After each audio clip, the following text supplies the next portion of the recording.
Olá, bem-vinda ao HNTTV Entrevista. Eu sou Camila Ribeiro e hoje nós temos uma visita ilustre aqui no podcast, o maestro Fabrício Carvalho, que é um grande talento, um nome muito respeitado e agora também imortal da Academia Mato Grossense de Letras. E não é sobre música que a gente vai conversar hoje, né, maestro? A nossa conversa é justamente sobre o universo das letras, a nova obra do maestro que se volta a essa realidade da informação digital, o que rola nas redes sociais, essa grande miscelânea, e por que não dizer uma bagunça de informação, onde nós somos ali o tempo inteiro bombardeados por todos os lados, por várias plataformas, seja por WhatsApp, Instagram, LinkedIn, o antigo e saudoso Facebook, ainda para quem usa, e tantas outras mídias que a gente tem nesse universo da internet. Seja muito bem-vindo, maestro, aqui ao HNTTV. É uma honra para a gente tê-lo conosco e poder conversar um pouco mais sobre esse seu momento. Bom dia, obrigado, Camila. Prazer estar aqui, que honra. Obrigado você, todo o pessoal da HNTV e, enfim, um site que eu leio, uma TV que eu assisto, né? Então é bom estar pertencido ao espaço. Muito obrigado. Para a gente é uma honra, viu? A honra é minha. E já quero falar um pouco sobre o seu livro. Deixa eu apresentá-lo aqui. Esse livro que acabou de sair do forno, né? Essa é a primeira a primeira exemplar, tá na sua mão. Acabou de chegar. Escute se for capaz, o que as Big Techs silenciam enquanto você desliza. É um tema super atual e eu já quero que você comente um pouquinho sobre a grande provocação dessa obra. Se você quer gerar nas pessoas um momento de reflexão a respeito de tudo isso que está acontecendo. Exatamente isso, Camila. Eu sempre provoquei nas pessoas o processo de audição, de músicas, de coisas que eu sempre procurei fazer, tanto nas orquestras, todas as orquestras pelas quais eu passei, principalmente na Sinfônica da UFMT, que fiquei lá 27 anos, né? E agora eu estou num curso de doutorado em política social, né?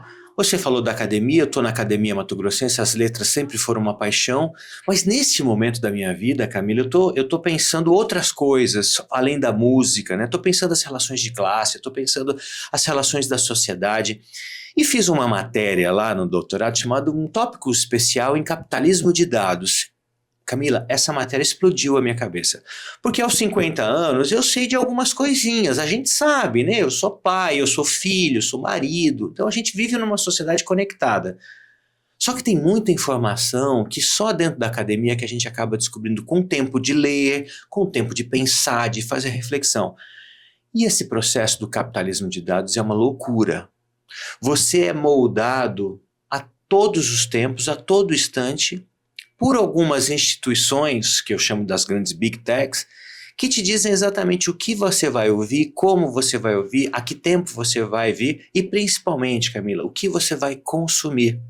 Então você percebe um movimento arquitetado, né, pensado, sobre uma plataforma que absolutamente virou a nossa vida normal, são as telas. A gente está esse tempo todo conectado. Dependentes emocionalmente e economicamente, porque tem muita gente fazendo negócio aqui hoje, então virou uma nova forma do capitalismo se colocar na vida das pessoas. Quando antes você vendia a sua força de trabalho, hoje você dá os seus dados. A cada clique, a cada toque, a cada não sou um robô, a cada aceitar cookies, a cada CPF que você coloca, você está dando instrumentos e informações para que as grandes Big Techs, Amazon, Google, Meta, todas as grandes, possam pegar os seus dados e essas informações e trabalhar isso sem você saber que você está oportunizando espaço para elas. É delineado todo um perfil ali do usuário. Exato, tudo que você gosta. Se você para um pouco mais numa tela, num deslize,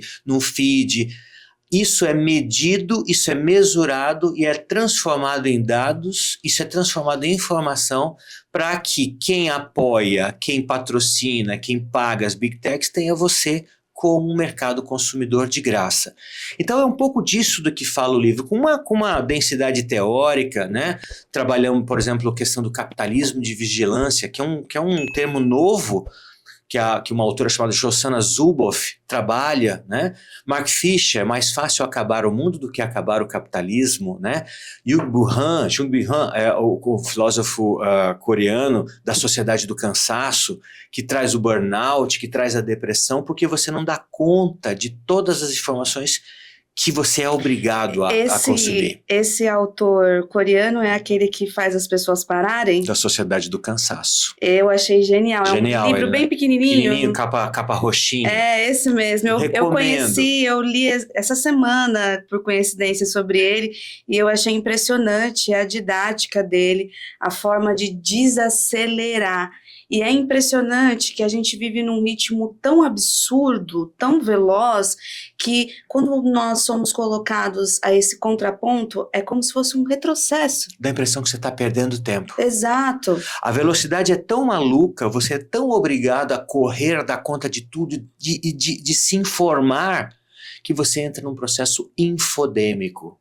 Você entra dentro de uma infodemia. Esse é o termo que você falou, né? Quando eu vejo o final, emia, me remete à doença. Doença. É isso que o senhor quer alertar as pessoas, que a gente está numa era de uma certa doença, uma epidemia talvez de informação, e daí a gente entra numa questão que tem se falado muito sobre o vício em dopamina, né? No deslizar ali contínuo, nós nos tornamos viciados em estímulos. Perfeita a sua análise.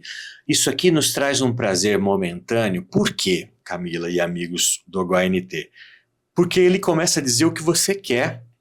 Ele começa a revelar os teus desejos. Por que ele revela os teus desejos? Porque ele já te leu.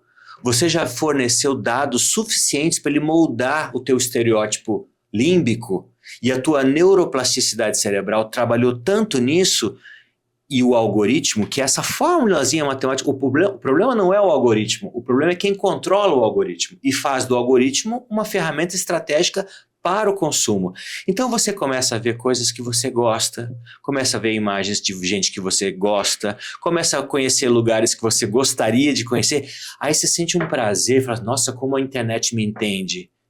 Cuidado, a internet está te navegando, você não está sendo navegado. E o conceito de infodemia eu trago desse processo pandêmico que a gente viveu, terrível na história da humanidade, e que a gente começou a ser bombardeado muito fortemente. Por quê? Porque a gente foi para as telas. As crianças foram ter aula online, nós fomos trabalhar em home office. Lembra daquela sensação Sim. de aperto no peito? E a gente se acostumou com aquilo, e a pandemia acabou e a gente não deixou. A gente não voltou a se conversar. A cada reunião de amigos, quando a gente roda uma conversa, o assunto acaba, o que a gente faz? Pega e volta para o celular. Alguns bares e restaurantes, o celular passa a ser proibido. As escolas, o celular no Brasil, as escolas têm uns celulares proibidos agora. E daí, professor, a gente vem um ponto que muito se falava sobre a questão da vigilância, né? Uhum. O tempo todo, as câmeras, os Big Brothers, hoje já que se tornou um reality show, mas a gente tem uma vigilância autorizada. Nós nos permitimos ser vigiados, e isso nos é cômodo porque a gente tem algo em troca. Que dá prazer, que traz dopamina. Exato. Que você cita. E eu observo, quando eu era mais jovem, ingressei na universidade, nós tínhamos ali a tutoria de mestres que sempre nos ensinavam. Uhum. Quando você for ter acesso a uma informação, veja em mais de um local. Uma fonte. E isso. Hoje a gente é o tempo inteiro recebendo aquilo que nos é cômodo, que faz bem para o nosso interior, para a nossa satisfação pessoal. Mas, ao mesmo tempo, a gente não tem mais aquela questão do pesquisar. A gente parou de pesquisar, nós estamos nos tornando pessoas sedentárias com relação à busca do conhecimento. O senhor observa Sim, isso? você tem razão. Talvez um certo emburrecimento. Eu acho que, assim, o excesso de informação, a infodemia, nos permite que a gente tenha acesso a tudo, né? Dar um Google virou um verbo absolutamente normal. Então, assim, a partir do momento em que eu tenho ferramentas de acesso à informação na minha mão, eu me torno sabedor e ciente parte daquele assunto.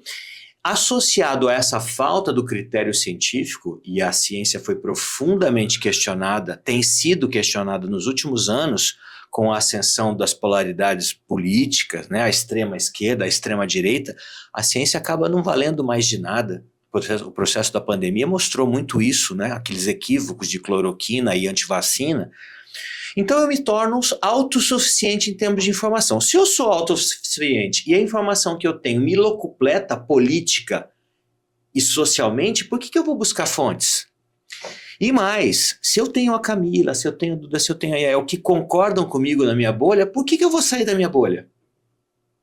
Então você percebe um recrudescimento social, eu não diria nem emburrecimento, mas assim, é uma zona de conforto onde eu não preciso ouvir mais nada, nem se eu for capaz. Por isso que o desafio do livro os últimos capítulos eu me dediquei a isso. Tá, mas a gente chegou num processo que e como é que a gente sai disso? Nos últimos capítulos eu trago um pouco da minha arte, da minha experiência na música, na cultura, no acesso a uma informação diferenciada e proponho algumas propostas e técnicas e alternativas para que o leitor possa, mas entendi o que o Fabrício estava querendo dizer. E agora? Como é que sai? Eu acho que a arte tem essa capacidade. Uhum. A capacidade inteligível de você dialogar com o seu par, né? Se dá um tempo desligar do celular, não precisa mais pôr o celular na mesa, esse hábito que a gente senta e põe o celular na mesa, evitar. Então são coisinhas simples, porque eu também sou pai, sabe, Camila? Eu tenho uma filha de 16 e um guri de 13.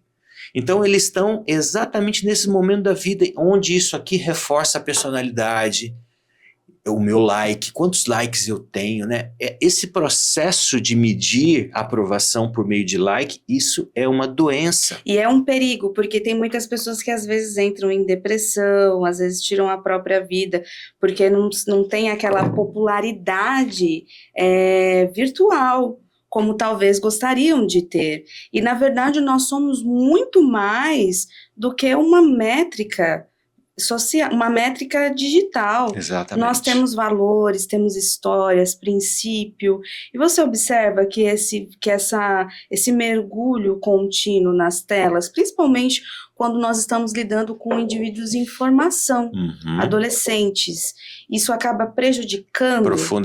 Profundamente. Eu vejo isso e digo isso porque eu sou pai e sou tio, sou padrinho, né? Então eu tô dentro do processo de construção social e lendo algumas coisas que realmente me preocupam fortemente, né?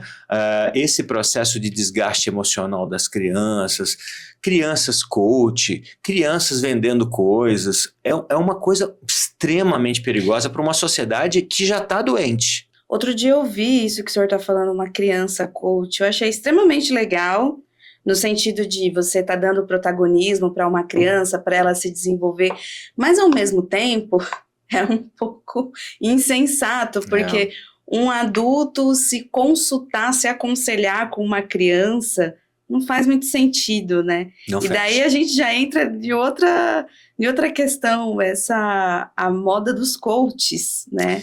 Até que ponto a gente precisa ali de uma pessoa lembrando você do que você precisa fazer? Então, eu acho que as telas, as redes, esse processo digital trouxe personagens novos à nossa vida social. E nem tudo que é novo eu preciso consumir, eu preciso entender, eu preciso dar conta, eu preciso responder, eu preciso emitir opinião. É disso que eu falo um pouco no Escute Se For Capaz, sabe? Nem tudo você precisa ouvir, nem tudo você precisa opinar, mas você tem que ouvir aquilo que realmente que te importa. Tem muita coisa boa aqui, sabe? Eu não estou pregando o desligamento digital, não, até porque eu trabalho também com isso, eu estou divulgando o livro nas redes, né? Mas entender com quem você está dialogando e quais as intenções do outro no seu diálogo é muito importante. Isso a gente faz com qualquer pessoa. Eu acho que o problema do celular, quando a gente fala de telas, eu também estou no mesmo barco que o senhor. A gente está num podcast, uma plataforma, o nosso principal público é o público que acessa por smartphones. Só que o problema de tudo é o excesso. E todo excesso a gente aprende isso na terapia, esconde alguma falta, ausência de algo. Exato. E, às vezes a pessoa usa o celular como uma muleta, é uma pessoa mais introvertida e perdeu ali a conexão com as pessoas que ela está e ela já usa o celular. Já vou me ocupar ali com alguma coisa para não parecer tão deslocado. E daí a gente vê a dificuldade da gente conseguir gerar uma conexão real com o mundo, com as pessoas. Perfeito. E o senhor, como pai, eu acho que você pode fazer justamente essa comparação de como que foi a sua infância, a sua adolescência. Eu, como uma noventista, alguém que nasceu na década de 90, peguei ali a parte analógica, o começo da internet, então eu vivi um pouco as duas coisas. E eu já sinto um pouco falta de quando não existia todo esse aporte tecnológico que a gente tem hoje. Existe essa diferença? O senhor sente saudade, às vezes, do seu filho, de conversar, de sentar, de olhar nos olhos? Eu faço essa prática muito fortemente em casa, Camila, e aí não é conversa, não. O meu filho não tem rede social. Olha só, isso Meu filho não tem. Meu filho tem que ter celular, para não dizer que não tem uma rede social, tem uma rede social que é o WhatsApp. Mas é um instrumento, é um controlinhozinho remoto, né? Ele fala comigo, papai chegou, tá na hora, eu saí mais cedo, me pega, filho, tá pronto, bora, corre, pai. Pai e filho, conversa de pai e filho, né? Mas não tem rede social, né? Eu acho, assim, é mais um elemento que vai nos desconectar de pessoas que a gente gosta. Se hoje a gente tem dificuldade de sentar e conversar com um amigo, principalmente quando o amigo pensa de forma diferente, imagina a dificuldade de conversar com o meu filho, com a minha filha, com os nossos pares mais próximos. E isso tem acontecido. Esse distanciamento digital é uma coisa terrível nas famílias. As pessoas não conversam mais. Aí você monta um grupo da família, e aí sim, eu também tenho um grupo da família. É só bom dia. Não, da minha família, do núcleo familiar. Eu, minha esposa, meus filhos. Seus filhos. Para combinar o horário, quem pega quem fala com quem, o médico. É uma agendinha. Nem tudo é ruim. Eu não eu não sou daqueles que pega a bacia e joga água suja com o neném dentro. Vai demonizar Não, pelo ferramenta. contrário. Por isso que o livro estimula você a ouvir. De outra maneira, saiba quem está controlando seus dados, o que vai fazer. Nem tudo que te vem é conveniente. Nem tudo você precisa dar conta. Então, assim, esse exercício de saber ouvir, que eu trago um pouco essa experiência da arte de ouvir a música, né, e faço um final que eu acho que as pessoas podem se surpreender, é nesse sentido da reconexão. O processo, a primeira parte é muito teórica, eu explico de onde vem, quem são, o que fazem as big techs, né, a quem servem. Faço um diálogo também com o capitalismo esquizofrênico, da gente ter que consumir tudo aquilo, o capitalismo de vigilância que te vigia, que toma conta de você, né? Esse capitalismo de vigilância é aqueles que te leva à compra. A compra, a internet das coisas, tudo. A cada 5 minutos, daqui a pouco, a gente está falando aqui, daqui a pouco começa a aparecer literatura digital para você comprar. É porque ele te escuta, Ele te escuta. A não ser que você desabilite o microfone, a Siri, o Alexa, o que for, que são instrumentos deste capital, estão te ouvindo, pega os seus dados, molda o seu caráter de consumo e te apresenta coisas que você quer. É aí que está a armadilha. Não é coisa que você não quer, não é literatura diferente, ou fórmulas matemáticas. Não, te mostra coisas que estão no teu subconsciente. Pô, mas da onde que ele me leu? Dos dados que você forneceu e vem fornecendo há anos. Essas Camila. Letras miúdas que quando a gente aceita ali as privacidades, tudo. A gente nós teríamos que ser mais zelosos e seletivos. Totalmente. São as letrinhas miúdas daquelas coisinhas que a gente consumia na época analógica, lembra? lá embaixo, que você não consegue mais ler, agora é dado. E dado talvez seja o dólar do século XXI. Quem tem informação tem tudo, e as Big Techs têm informação sobre tudo e sobre você. Então é a fórmula perfeita do consumo. Eu discuto um pouco o posicionamento do capitalismo nisso tudo, nesse momento esquizofrênico, você tem que consumir, mais ter do que ser, né? Faço um pouco, até porque estou fazendo doutorado em política social, então isso é latente no curso, né? Mas sem ser pedante, sem ser muito cansativo, é no sentido de falar, ó, isso acontece porque isso aqui, presta atenção, como é que a gente sai disso, né? Como é que você conversa com o teu filho? Esse é o objetivo. Isso me faz, assim, pensar muito a respeito da vida mesmo. Você disse